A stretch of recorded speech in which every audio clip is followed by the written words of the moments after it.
వారణాసితో మళ్ళీ చేస్తారని అనుకుంటున్నా నేను. ఖచ్చితంగా, ఎందుకంటే తెలుగు ప్రేక్షకులకు కూడా అదే నమ్మకం ఉంది కదండి. జక్కన గారి మూవీ అంటే ఇంకా ఆ రేంజ్ లో ఉంటుందని ఎక్స్పెక్ట్ చేస్తున్నారు అందరూ. అవునండి, నాకు విజేంద్ర ప్రసాద్ గారితో మాట్లాడాను నేను, ఏది ఈ ఆస్కర్ నుంచి వచ్చిన తర్వాత మాట్లాడాను అనమాట. వాళ్ళు కూడా చాలా ఆనందపడ్డారు. నా కష్టం కూడా వాళ్ళు తెలిసి అనమాట, అంటే వాళ్ళు వెళ్ళారు కదా, వెళ్ళినప్పుడు నేను ఎట్లాగా వెళ్ళుంటాను అనే క్లారిటీ కూడా వాళ్ళకి వచ్చింది అనమాట. ఎందుకంటే వాళ్ళు కూడా అక్కడ వరకు ట్రై చేశారు. పెద్ద పెద్ద డైరెక్టర్స్ తో మీకు పరిచయాలు ఉన్నాయండి? ఉన్నాయండి. మరి అలాంటప్పుడు ఇంకా మంచిగా మూవీలో చేద్దామని అనుకుంటున్నాను, కలుస్తాను, కలిసి అది చెప్పాను కదా, అది ఫ్యూచర్ ప్లానింగ్ కాదే మీకు? చేస్తాను, ఆ మూవీ చేశాను ఇక్కడ, ఇంకోటి స్టార్ట్ అవుతుంది, రిలీజ్ అవుద్ది, తెలుగులో కూడా రిలీజ్ అయిపోద్ది. ఎప్పుడు రిలీజ్ అవ్వచ్చు తెలుగులో? ఈ ఇయర్ రిలీజ్ అయ్యే ఛాన్స్ ఉంది.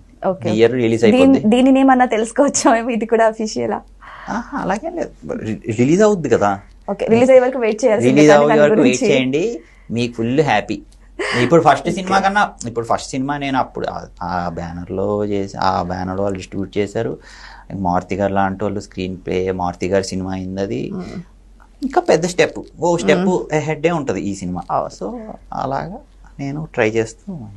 ఓకే, సో ఏదేమైనా సరే అబ్బాయిగా పుట్టిన తర్వాత చాలా మందికి 90% అబ్బాయిలకు కూడా నేను హీరో అవ్వాలని ఒక డ్రీమ్ ఉంటుంది. ఆ డ్రీమ్ ఉంటే సరిపోదు, ఆ డ్రీమ్ ని మనం సాకారం చేసుకోవాలి. సో అలాంటి అబ్బాయే రాజ్ దాసిరెడ్డి. సో ఆయన ఇప్పుడు ఆస్కార్ లెవెల్ కి వెళ్ళారు, హాలీవుడ్ లో మూవీ చేశారు, బాలీవుడ్ లో చేస్తున్నారు, టాలీవుడ్ లో కూడా చేస్తున్నారు. సో ఇటువంటి ఒక పట్టుదల ఉంటే మాత్రం ఎంతటికైనా సరే మనం వెళ్ళొచ్చు, ఒక హీరో అవ్వచ్చు అని నిరూపించారు. థ్యాంక్ యూ సో మచ్ అని మీ వాల్యుబుల్ టైం ఇచ్చినందుకు.